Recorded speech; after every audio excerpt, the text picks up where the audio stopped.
Hey, I wanted to try something different and do a video version of one of these game reviews. So this is a game from the last post, one of Magnus Carlsen's games from Titled Tuesday, this weekly tournament on chess.com for title players, where he's playing Blitz versus other title players. His opponent here is an FM, but rated almost 2,800 chess.com. So clearly a very strong Blitz player. And I like reviewing these Blitz games in particular because I find Magnus's classical games, when you give the top guys, 4 hours to think or whatever, the games are so complex and nuanced. The mistakes are so subtle. It's really like 5D chess, and I just find the games often very hard to understand or learn from. But these Blitz games, like Magnus's Blitz games, they're easier to understand. He's playing mostly on intuition, so I find these games I can learn a lot from. At my level, as an FM, the moves seem very meaningful to me. Maybe if you're starting at a different level, maybe these Blitz games are fairly confusing too. But that's kind of the purpose of this video, to try to go through and unpack these moves. And I did a Twitter poll where I asked people, if Magnus had 1 minute, how much time would they need to beat him? And most people said no amount of time would be enough. So if you can understand Magnus's play at a Blitz level, you're still in good shape against most people. And this game, I kind of picked this game because it's sort of a boring game, meaning there's no flashy tactics, not that much seems to happen. But Magnus seems to beat this 2,800 Blitz player very easily. So those are the kind of games I'm really interested in, because I feel like if I need to play spectacular moves to win, I can't really win that often because I won't be able to play perfectly with spectacular moves every game. So I'm very interested in what's actually going on under the surface in the games where nothing seems to happen. So I'll just play through this sequence of moves pretty quickly and then kind of go back in more detail. So Magnus was black. We start with what looks to me like a fairly even position. Maybe that's debatable. We'll sort of come back to that. But h6, just making a space for the king, covering the g5 square, pretty innocuous move. White starts doubling on the d file to protect this pawn, maybe to set up d5. Magnus also doubles on the d file. Play is sort of centering around the d pawn, applying pressure to that. Then queen e4, just creeping closer to the center, maybe sort of angling for a queen trade. King f1, kind of a weird move. I think it shows white is struggling to come up with any moves to improve the position. But a5, maybe hinting at a4, maybe preparing knight b4, and then white plays a3, which I think is a bit of a mistake because, evidently maybe worried about knight b4 or a4, but that actually, this a pawn is a weakness, which Magnus picks up on right away. So white defends it. So for the moment it's defended, but now this rook is just stuck defending this pawn, which is not really a great job for a rook. So at this point, Magnus, so far all sort of very non-committal moves. F5, more committal move in that it's creating a weakness on e6, but f4, well, not necessarily a threat actually, because bishop takes f4, but at least hinting at that, and it provoked a poor reaction by white, queen d3, and this just allowed, because it left this rook undefended on the d file. Now e5, threatening either e takes d4 or e4, and white had no good answer to that.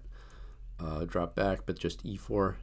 More precise than, you could also take this, but it's better to keep this pawn wedged together, drive the knight away, and then come in with the knight. So basically, black's up a clean pawn with a dominant position as well. So Magnus won from here. Okay, so that was the quick version, and it seemed like in about 7 or 8 moves, it went from a normal looking position to a winning position for black with, I wouldn't say white made really any big mistakes except queen d3, I guess, but by that point he was already under a lot of pressure. So what happened here? Well, first I would say, having seen how the game played out, maybe the starting position isn't so equal, because what I noticed with this, so we have a pawn structure, something like this, and the thing about this is this d pawn is on a half open file, so black can pile up the rooks on that, and it can't be defended by a pawn because white's c pawn has already gone past. So I think this actually already makes the structure strategically kind of risky for white, because black has an easy plan of just piling up the pressure on the d pawn. White, it's not so obvious what white should be doing, and not having a clear plan or goal in the position can be really risky, especially in speed chess. One thing that is interesting that didn't occur to me right away is probably it would be better if these pawns were back here for white, because then that pawn on the d file would be defended. That wouldn't be an issue.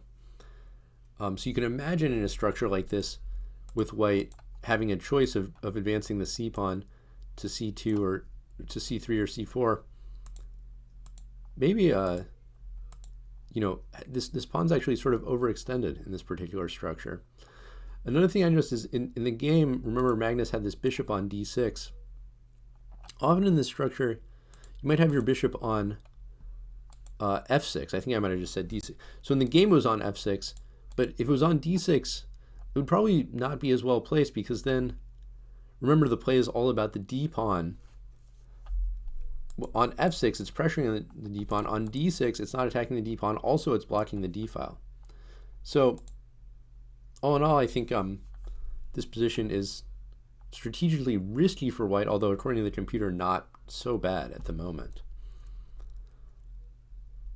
So all these moves. And then this is probably the first move I would say where white made a mistake. Another thing about this position is, or about Blitz, is you can get away with a lot of second best, not great moves. Like if you go through this closely with the computer, you'll find most of Magnus's moves were not the computer top choice, but they all improved his position. And so far, none of them really have any downsides or weaknesses. I think a really key move to avoid is like a move that makes your own position worse, a move that would be worse than passing. Of course, you're not really allowed to pass, but sort of a move that's worse than doing nothing. I think a3 is the first move that's kind of like this, because it does create this additional weakness that kind of stretches white's defenses between that and the d4. So the computer thinks of queen d3, white is still mostly okay here. And then, interestingly, this move is actually not the best, because white could even play bishop f4 immediately.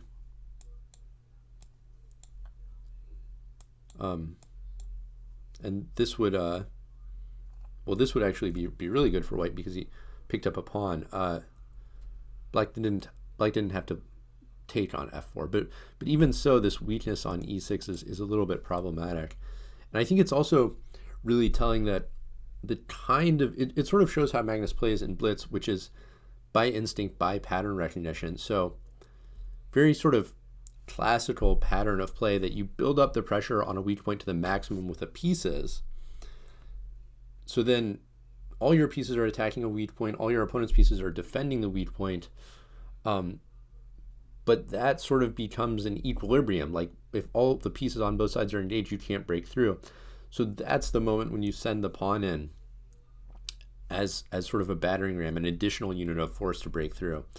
And you can't see the move times here, but Magnus was playing all these moves very quickly, like within 1 or 2 seconds. So just for instance, another classic game. Which point did I want to show? Right. This is a world championship game. There's all this tension on the d pawn, and then Karpov as black sent in the pawn break to break through. So of course Magnus is aware of all those patterns. It's just interesting that the type of mistakes he's likely to make are the ones that sort of go against the pattern, sort of random little tactics that are kind of unusual. But applying pressure, playing quickly, it puts a lot of pressure on the opponent. So his opponent made a mistake here, and relatively straightforward tactic to break through. So all in all, I think, what are the takeaways? What can we learn from Magnus here? It's important to sort of have these improving moves that don't make your own position worse in your back pocket. You really want to be pretty solid with those in your major openings and structures. And if you find yourself in a position like a standard structure from one of your openings, and you don't know how to improve your position, that's something you really want to study, maybe with the computer or by looking at some model games, just so you understand, if nothing's really happening, how do I improve my position? And I think it's especially important to avoid those moves that make your own position worse, that are worse than doing nothing. Because as long as you're kind of improving, even if they're not the best or most efficient moves, you can still win a lot of games. But those moves that actively make your own position worse, I've noticed tend to be really catastrophic. So that's what I'm taking away from this game. Let me know if you like this video feature, just experimenting with this. I think it's a good format for game review, but let me know your thoughts.